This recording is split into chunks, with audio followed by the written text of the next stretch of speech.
couple years ago, I was with my family, and we were spending some time in this cabin in the woods on the edge of this remote lake. And I mean, we were deep in the middle of nowhere. And one morning, my son Trace and I, we woke up and set out to take a walk around the lake. It was one of those mornings, like not a cloud in the sky, and the birds are singing, and my son Trace, he's about a little over a year old at the time.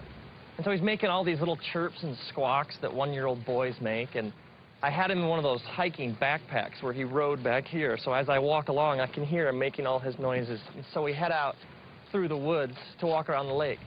And it's just one of those, you ever have those moments, like, if you could just freeze them? It's just so beautiful. And we get to the other side of the lake, and we're exactly at the halfway point. We're the farthest possible point from the cabin, and we're rounding the bend to head back, and I look up and I notice clouds. And then it starts to rain. It always rains, doesn't it?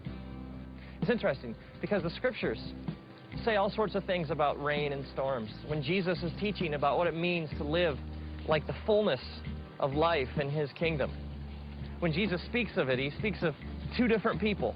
He speaks of a person who builds their house on sand, someone who chooses to reject his teachings, and someone who builds their house on rock, who chooses to build their life on Jesus' teachings. And then the metaphor he uses is that of a storm that comes, and the person who rejects his teachings and his truth, essentially the house built on sand just gets destroyed, but the house that's built on rock stands.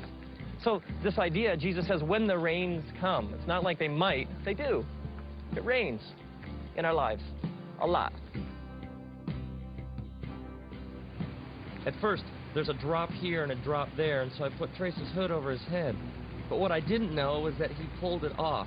And so gradually the drops, they get bigger and bigger, and they fall faster and faster. And in no time, it is pouring. I mean, the kind of rain that just soaks, it plasters your hair against your head, and the kind that just drenches your clothing.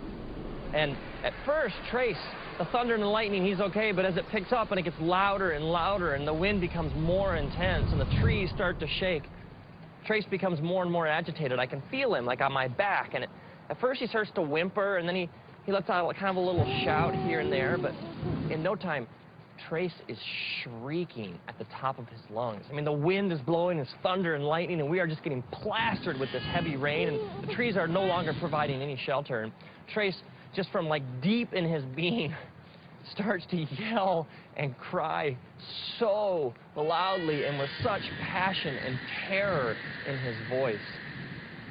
It's interesting, because if you take like the word cry and you search the scriptures, you find this word comes up over and over again. Like even the book of Psalms, just the book of Psalms. If you're like start reading through, it speaks over and over and over again of crying out to God.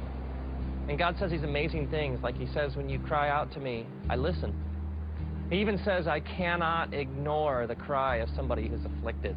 It's like if I'm hurting, lost, soaking wet, scared, confused, God says, you cry out, and I hear. God even says that when you cry, he's close to the brokenhearted. He's close to those who cry out and admit they're scared, lost, soaking wet, and confused. See, there is this false, twisted idea out there among religious people that somehow you got to have it all together to have a relationship with God. That like somehow God's only looking for people who have no problems and have it all nailed down and can put on like the happy face all the time. And yet the scriptures speak directly against this kind of thinking. I mean, Jesus is even just straight ahead, and he says, come to me, all you who are weary and heavy laden. I mean, the essence of salvation is crying out to God and admitting, I don't have it all together. It's admitting, I am lost, I am hurting, and this sinful nature that I carry around with me has really screwed things up for me. And God, if you don't show me the way home, if you don't fix things, if you don't step in, I am dying here. And this kind of thinking is all throughout the scriptures. It's over and over again. God says to us, when you come to me with all your junk. Come to me with your problems. Come to me all screwed up, all messed up. Let me take care of it. Jesus even sets out looking for people. He even says this. He says, I'm not looking for the healthy. I came for the sick. It's interesting if you think about the storm from Trace's perspective. For Trace, the storm is his reality. He sees nothing else. The lightning and the thunder and the trees swaying and the raindrops and the water just dripping off him, it's all he knows. He sees no reality beyond this storm. What Trace doesn't realize is that as his dad, I would do anything to get him home.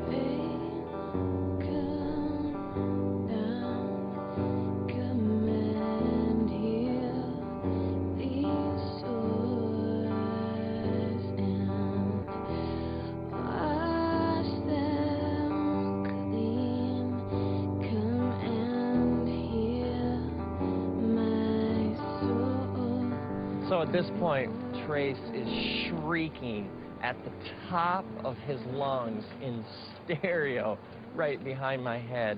And I stop, and I kneel down, and I take him out of the pack. And I pull him close to my chest, and I wrap my arms around him. And I hold him so tightly up against my heart.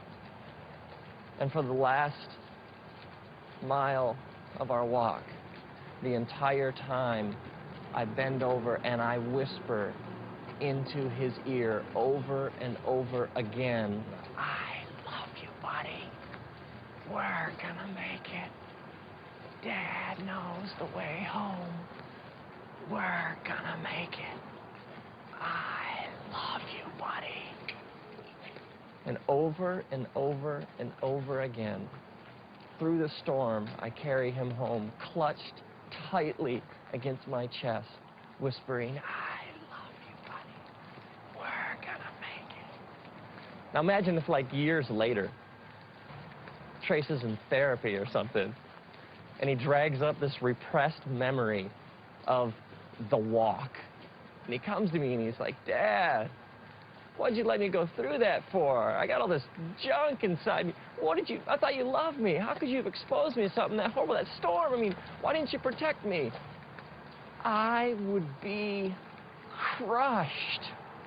Because for me, that walk was one of my deepest, most intimate memories of my life with my son. I wouldn't trade that experience for anything. Maybe you're bitter or you got all this anger inside because of some things you've been through, some storms in your life. And you're wondering if he really loved me, if God really was there, he wouldn't have let me go through that. And maybe God is saying, no, man, don't you understand? I got to hold you tight. And I got to remind you over and over again, I love you, buddy. As it says in the scriptures, the book of Deuteronomy, chapter 1, God's reminding his people of how good he's been to them. He says, remember, I carried you like a father carries a son.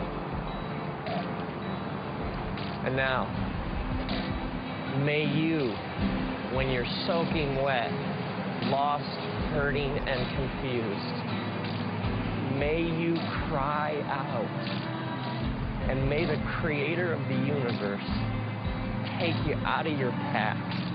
May he hold you tight up against his chest. May he wrap his eternal loving arms around you, and may you hear him whisper, I love you, buddy.